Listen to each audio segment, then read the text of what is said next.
La primera respuesta, en nuestro caso, debería ser ¿para qué sirve la astronomía? Para ser amigos, ¿no? Porque ciertamente ha sido una actividad que nos ha juntado a un montón de personas que tenemos la misma inquietud o la misma pasión, y siempre estar reunidos alrededor de una pasión está buenísimo. Así que me parece que esa es una respuesta que podemos dar la mayoría de los que estamos acá en la sala, la mayoría de los que nos están viendo por distintas redes sociales. Compartir, generar una comunidad a través de algo que nos interesa. Hay pocas ciencias, muy contadísimas, ramas de la ciencia que lo permiten, y la astronomía es una de esas, ¿no? Muchos de nosotros tendremos el recuerdo de participar de una asociación de astronomía, el de salir en grupo al campo a observar, viajar a un observatorio o a un planetario para disfrutar de su oferta cultural, o quizás eso, de participar en un congreso o en un curso donde encontramos pares, encontramos personas cuyas historias se nos parecen. Hay un gran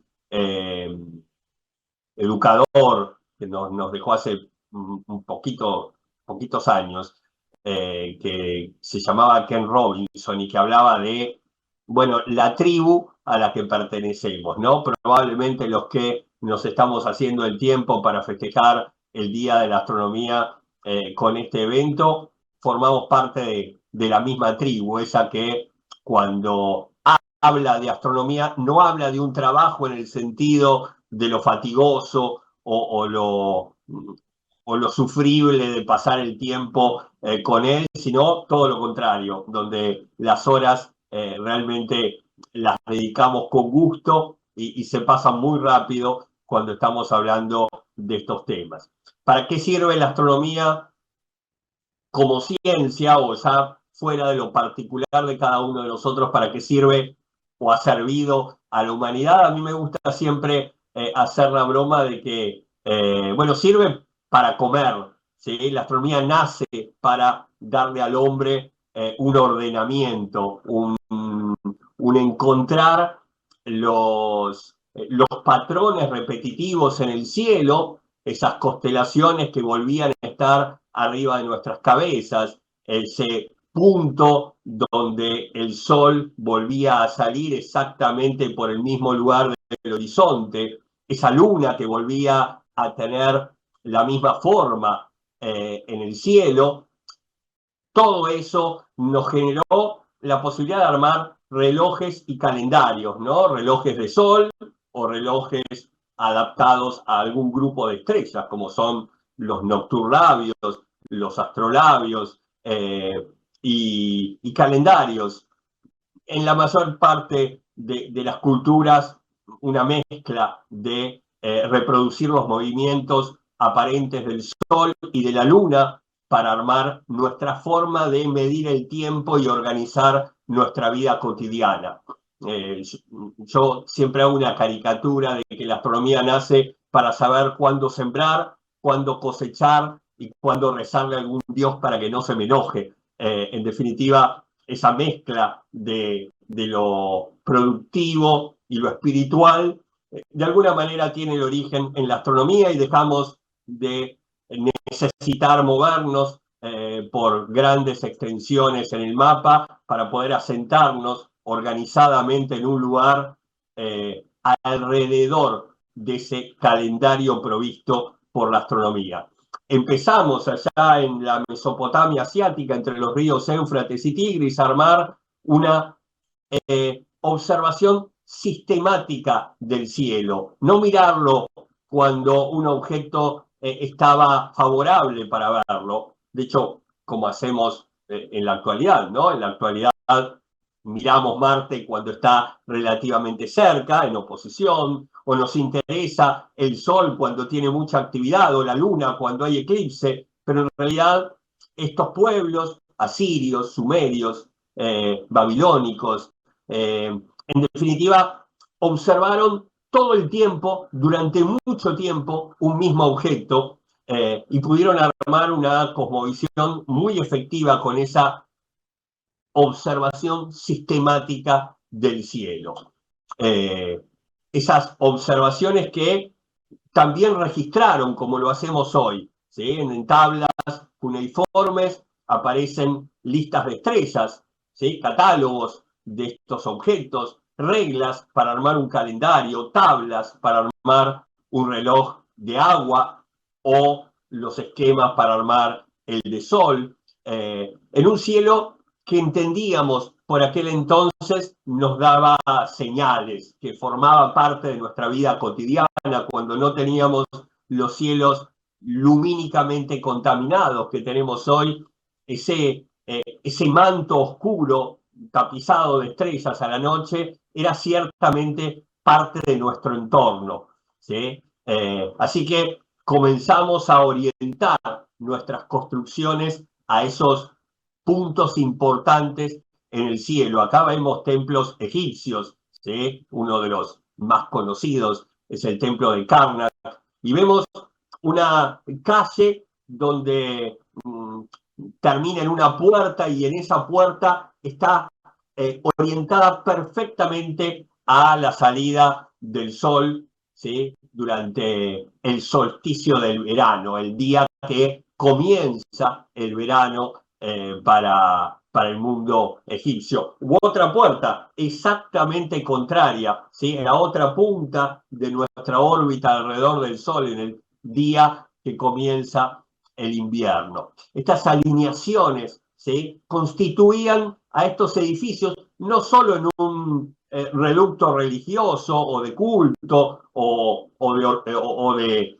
reunión de algún grupo social, sino también eran observatorios, eran lugares donde yo podía ubicarme y hacer una observación crítica del cielo, saber que era un determinado día si el sol salía a través de tal pasillo o estábamos en otra época del año si la observación del sol, la luna o alguna estrella en particular nos aparecía entre las rendijas, ¿sí?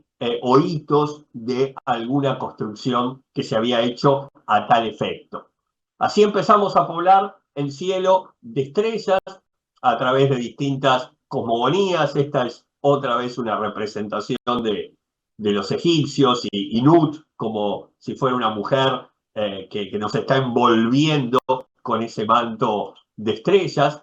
La barca del sol, ¿sí? Que tenía que hacer como una vuelta muy rápida para aparecer a las pocas horas en el horizonte opuesto y volver a iluminar nuestros días.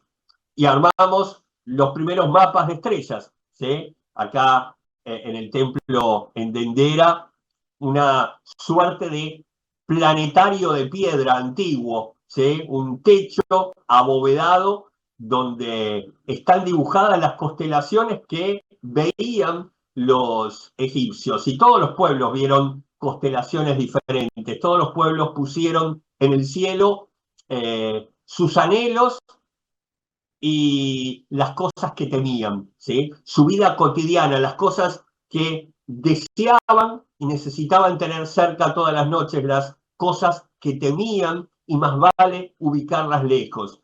Así los pueblos navegantes poblaron el cielo de redes, peces, barcos, los cazadores con arcos, flechas, osos, los pueblos andinos de América del Sur poblaron el cielo de los mismos compañeros que tenían en su entorno más cercano. Aparecen cuises, serpientes, llamas, vicuñas, sapos.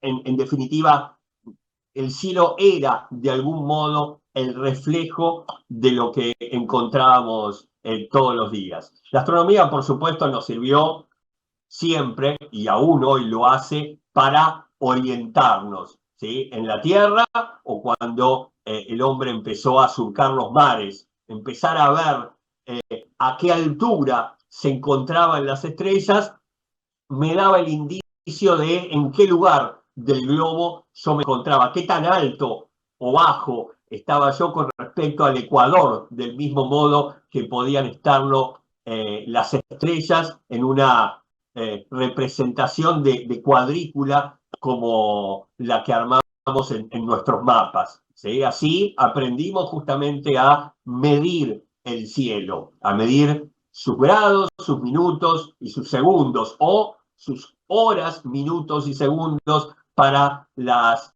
coordenadas astronómicas. En esto fueron extraordinarios los árabes.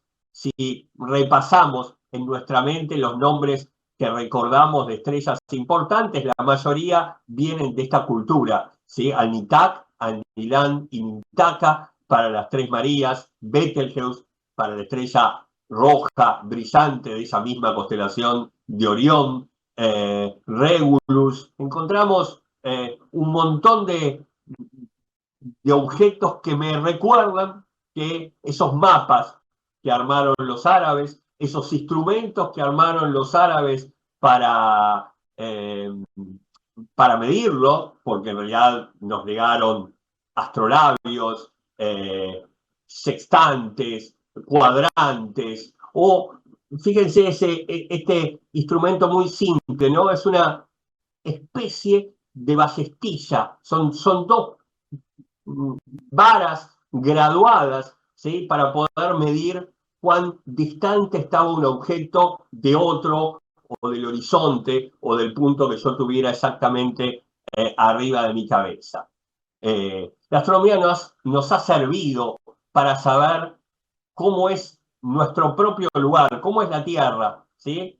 Ya me estoy yendo para mucho más adelante en la historia y tenemos grandes astrónomos como Newton, Huygens, Halley, Cassini, acá precisamente la imagen del Observatorio de París en la época que este italiano Giovanni Cassini lo presidía el observatorio, y los dos modelos se empujan, ¿no? La idea de Cassini, que suponía que la Tierra era más como un huevo donde las protuberancias estaban por los polos, o el modelo de Newton, ¿sí? Que suponía que nuestro planeta estaba achatado por los polos y ensanchado en el Ecuador, con algunas variantes bastante parecido a lo que entendemos hoy.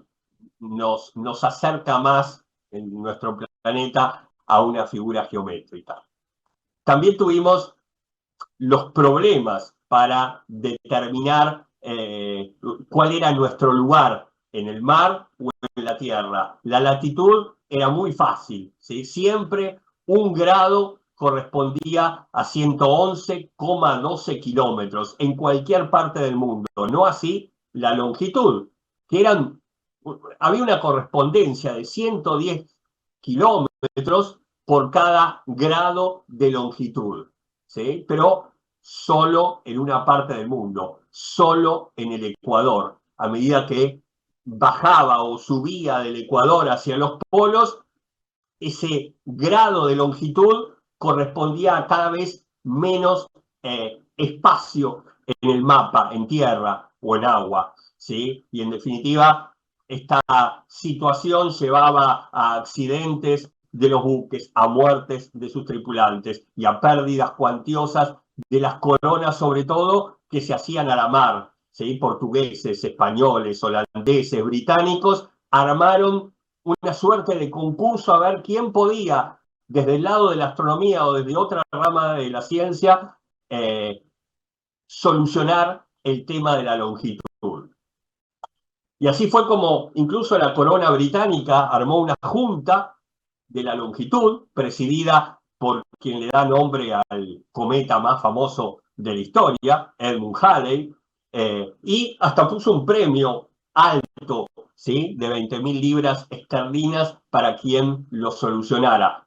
Halley quería que fuera un astrónomo el que lo solucionara y le salió mal porque terminó siendo un relojero, Harris, ¿sí? Quien, armando el primer reloj mecánico de la historia, encontró un modo para poder medir esas dos cosas que se necesitan en la longitud: el tiempo y el espacio. ¿sí?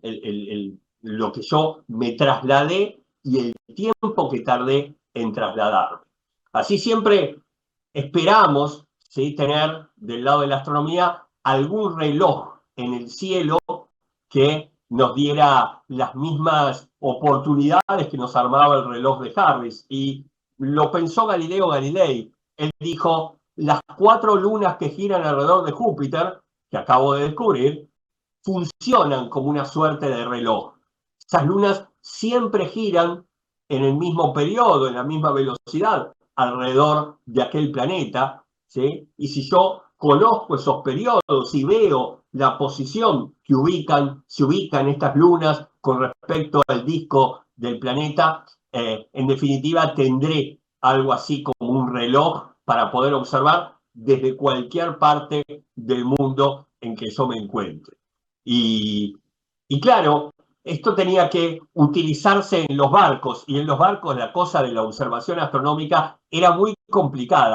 Galileo terminó inventando el chelatone, una suerte de telescopio adherido a un casco que se ponía el observador para poder, moviendo su cabeza, apuntar a, en este caso, Júpiter con sus lunas, aun cuando sus manos estuvieran ocupadas en agarrarse del enorme bamboleo que tenían los barcos en alta mar. Así que este instrumento, que en definitiva no terminó de usarse demasiado, fue una hermosa curiosidad. Incluso Galileo pensó un poquito más y dijo, ¿y si el observador, en vez de estar agarrado a algún poste del barco, termina flotando en una bañadera que encontremos en cubierta? Sería algo así como una compensación por el movimiento del agua. Estaba casi armando una montura hidráulica Galileo a principios del siglo XVII. No se usaría en los barcos. Lo terminaría usando este método un sacerdote jesuita nacido en lo que hoy es Argentina, que no existía por entonces, y luego trabajando en lo que hoy sería el noreste de Argentina, el sur paraguayo y brasilero. Estoy hablando del padre Buenaventura Suárez, ¿sí?, un jesuita que estudió en el Colegio Máximo, lo que luego sería la Universidad de Córdoba, una de las tantas antiguas casas de estudio que tiene nuestro continente. Se forma allí, se va a una reducción jesuítica junto con los guaraníes, un pueblo oriundo de esta región que yo nombré hace un poquito, y entre muchas actividades que tiene encomendadas en estas mega ciudades que fueron en su momento, hoy desgraciadamente ruinas, es la de determinar la longitud de una treintena de emplazamientos de los jesuitas en esa zona. Una tarea muy difícil que requería de un telescopio. Buenaventura pide telescopios a Europa. Europa nunca le responde ese pedido, o casi que se lo responde, pero cuando ya había desarrollado toda la tarea, estaba viejito, ciego y ya en un retiro en lo que era la ciudad de Asunción, hoy Paraguay. Así que Buenaventura se las ingenia para construir sus propios telescopios.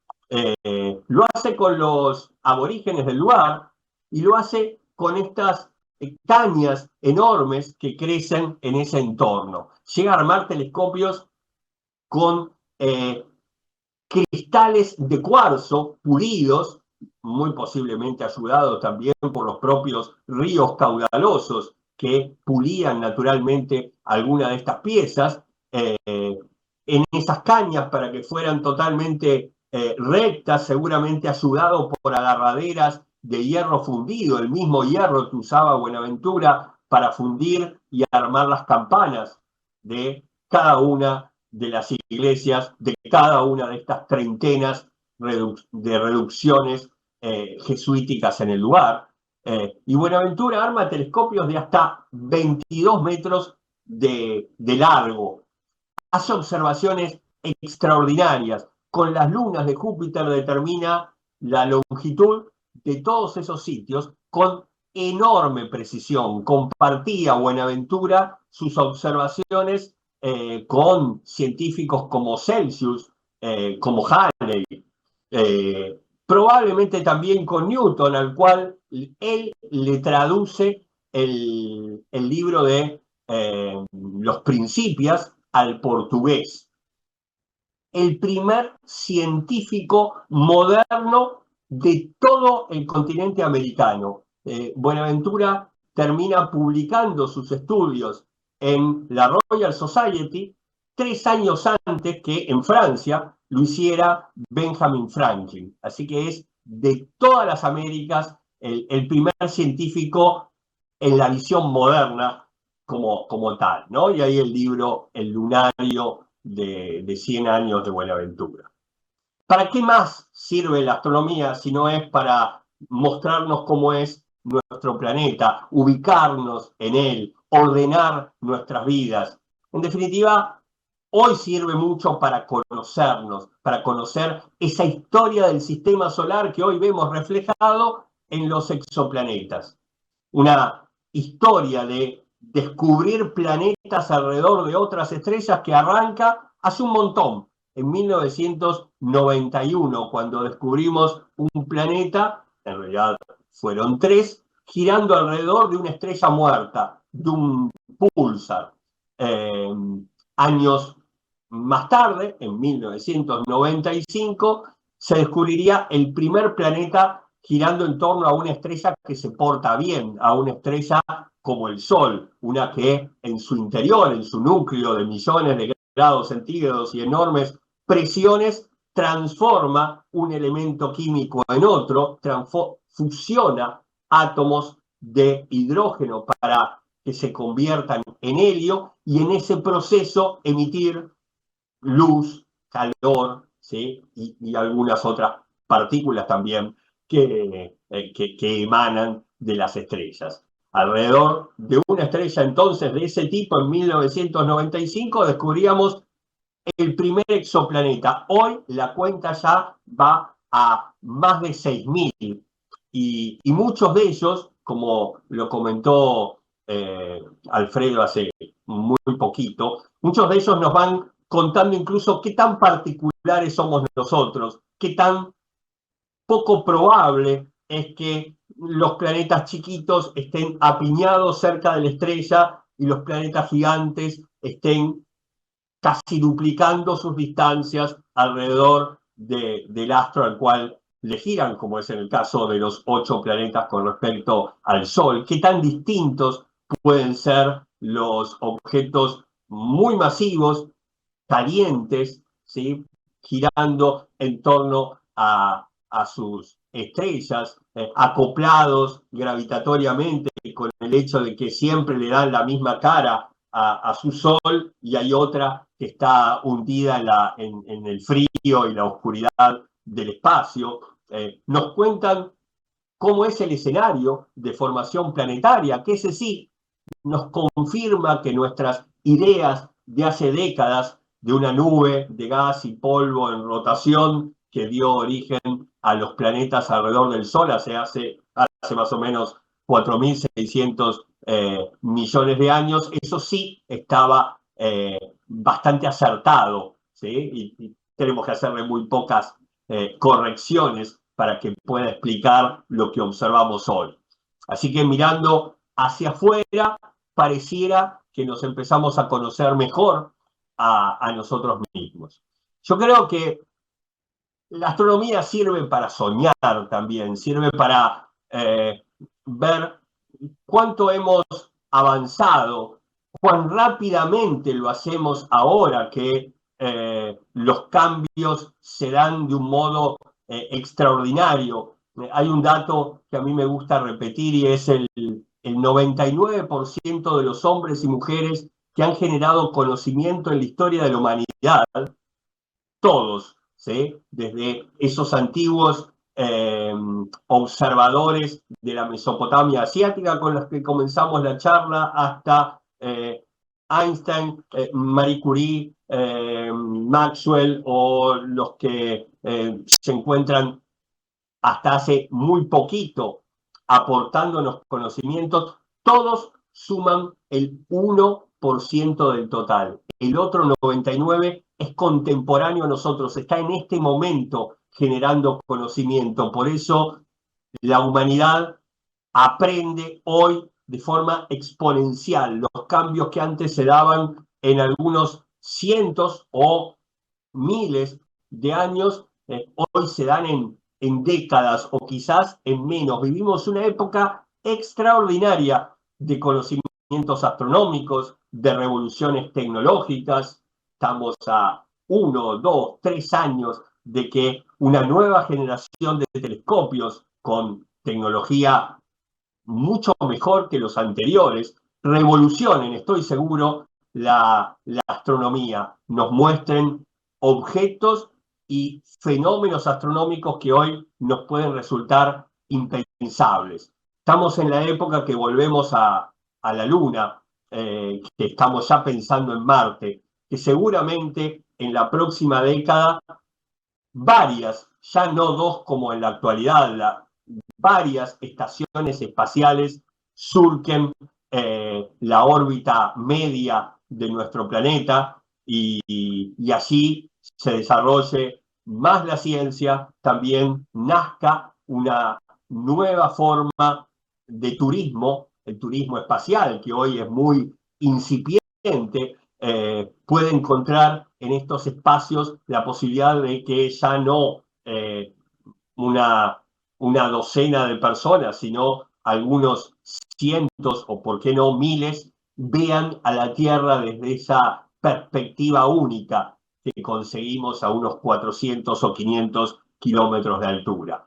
Eso es probablemente lo que nos pase dentro de muy poco, ¿sí? Que podamos entender que esas fronteras entre los países no existen, que las tormentas de arena que ocurren en el Sahara viajan por todo el océano Atlántico para fertilizar el Amazonas, que veamos desde el espacio esos enormes conjuntos de diatomeas que parecen iluminar los océanos fríos de nuestro planeta, que entendamos la fragilidad de esa finísima capa atmosférica que es la que nos ha permitido la vida, como también lo estábamos charlando en este evento hace un ratito.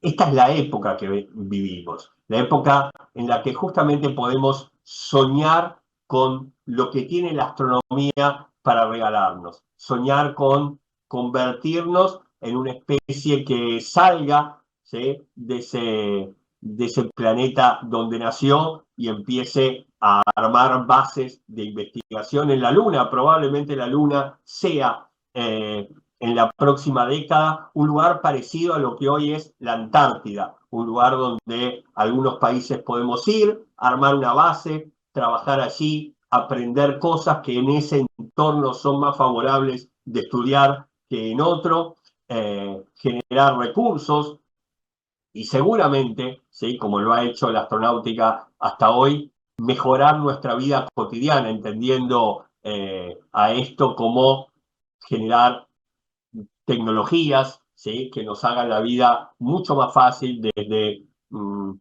las comunicaciones, la indumentaria, la medicina, la ingeniería, como lo hacen hoy las investigaciones que se desarrollan en la Estación Espacial Internacional.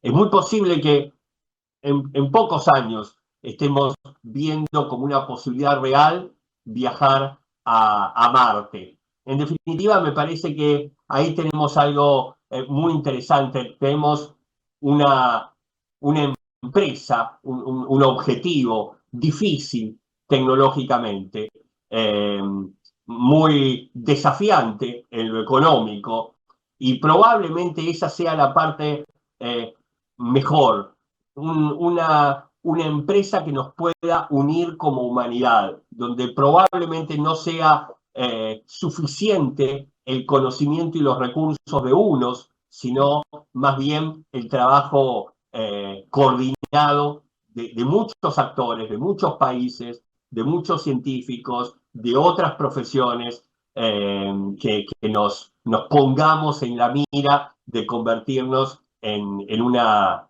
civilización interplanetaria. En esa misma línea de viajar por el espacio, como lo hemos hecho desde hace unos 80 años, ¿sí? No, 60. Esta imagen me parece justamente la mejor imagen para terminar esto de una astronomía que nos hace soñar, ¿sí? Es el proyecto de armar pequeñas naves tipo chip, ¿sí? Que puedan en un volumen muy pequeño y sobre todo en un peso muy reducido, cubrir nuestras necesidades de estudio, de tomar información de mundos distantes. Esos chips podrían estar llevados por una enorme vela, como si fuera una vela solar, ¿sí?